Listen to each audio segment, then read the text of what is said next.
各位粉絲、各位朋友，大家好啊！又係嚟到 Micky 幸福家庭呢個頻道啦。咁今日咧，同大家去講一下關於我哋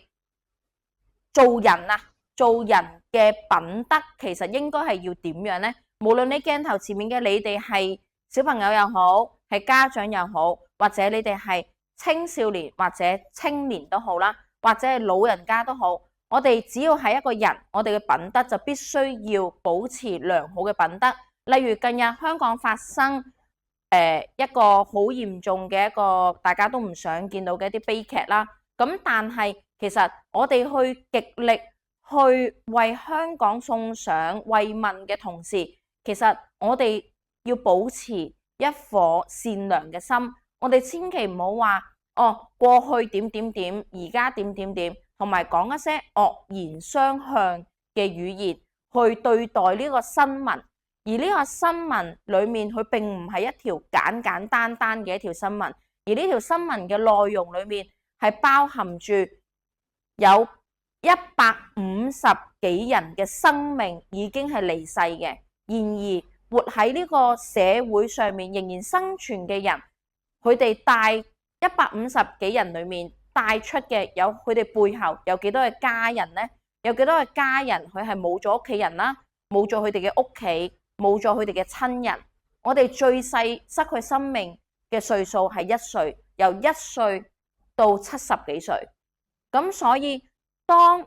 我哋去談論到香港呢一個新聞，其實我哋應該係要送上祝福，同埋希望在生嘅人。逝去嘅人已經離世啦，在生嘅人希望佢哋可以用時間去令到佢哋減低佢哋嘅悲痛同埋悲傷。我哋並唔能夠話去同香港嘅人講你加油啦，唔係一句加油就可以令到佢哋從悲傷裡面走出嚟，而係我哋不如多一啲嘅時候，除咗同香港加油，我哋收起我哋談論呢個事情嘅茶餘飯後嘅時間。茶餘飯後嘅時間，不如諗下佢哋現場有乜嘢可以幫到手，而我哋可以去做嘅。好似我自己咁樣啦，我雖然身處喺澳門，但係我哋能夠用行動去支持同埋去慰問嘅，獻上少少嘅愛心，少少嘅勉力。我哋只能夠係捐款啦，同埋去問下當地有咩嘅物資需要捐過去。咁所以我哋都為香港呢一個嘅事情去捐款。然而我哋亦都去同我哋嘅學生同埋同我哋身邊嘅朋友，亦都去做一啲嘅慰問，因為我哋自己本身都會有香港嘅朋友啦，亦都會有香港嘅同學仔啦。咁所以其實我哋都會有澳門嘅家長嫁咗過去香港嘅，亦都有澳門嘅小朋友係去咗香港。咁所以其實我哋借住呢件事，應該更加要學識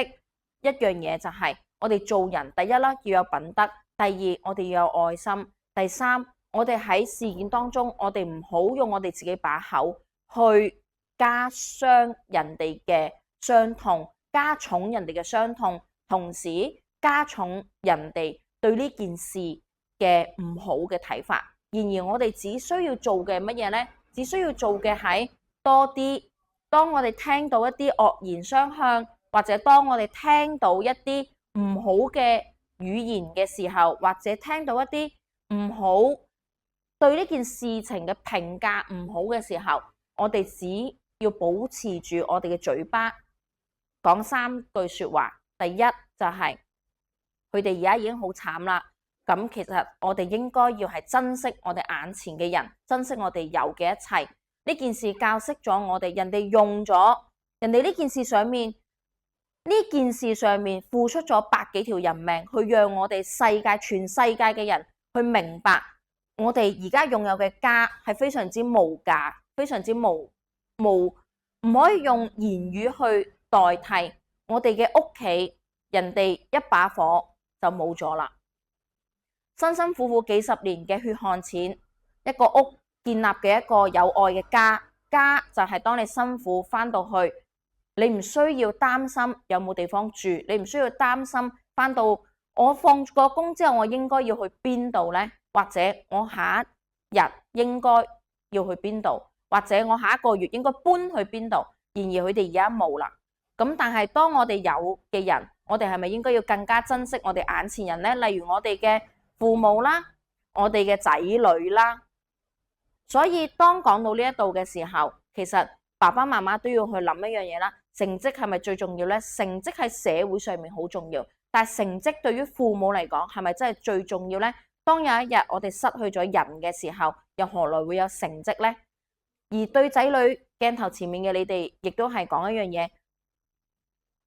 爸爸媽媽同埋我哋嘅時間，邊樣嘢更加重要呢？當然有時間先可以陪伴到屋企人。咁所以如果我哋係珍惜一個家嘅話，我哋應該抽時間去陪我哋嘅爸爸媽媽，陪我哋嘅長輩，然而陪我哋嘅仔女，因為你唔會知道災害係喺邊一日會嚟到。所以我哋啱啱講過啦，守好3句說話：一，別人已經唔係開心嘅事，呢個事情我哋冇需要去講啦。第二樣嘢就係我哋就好珍惜人哋用傷痛去帶來俾我哋嘅經驗，話俾我哋聽，我哋要珍惜我哋而家擁有嘅嘢。第三就係我哋不如你而家喺我哋面前去將佢變成一個茶餘飯後嘅時候，不如我哋用行動，有錢出錢，有力出力去幫助災民。今日呢一條片係希望可以去呼籲大家對香港嘅市民可以獲得更加多嘅關注同埋關愛，多付出你哋嘅愛心，閉上我哋嘅嘴巴，用行動去做一啲貢獻，用行動去關心，同埋用行動去關愛香港嘅災民。咁所以今日喺呢一度，如果你認為呢條片對你會有一啲嘅啟發嘅話，未來希望大家可以繼續去持續去觀看我哋嘅頻道啦。咁 Micky 幸福家庭頻道今日就講到呢一度啦，希望大家收藏、點讚、關注，然之後轉發出去，讓更加特別呢條視頻，希望更加多嘅人可以去明白，我哋唔好再去評論呢件事嘅邊個去走唔走到，又或者點解呢啲人會咁樣做，不如我哋將呢啲嘅責任交翻俾社會嘅特首啦、社會嘅警察啦、警方啦，佢哋會去再做。我哋作為市民，我哋可以去做嘅嘢係乜嘢呢？就係唔好再加深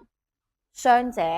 同埋災民嘅一啲傷痛。我哋多啲用我哋嘅行動，用我哋嘅有錢出錢、有力出力呢個精神去幫助香港嘅災民。今日就到呢一度啦，拜拜。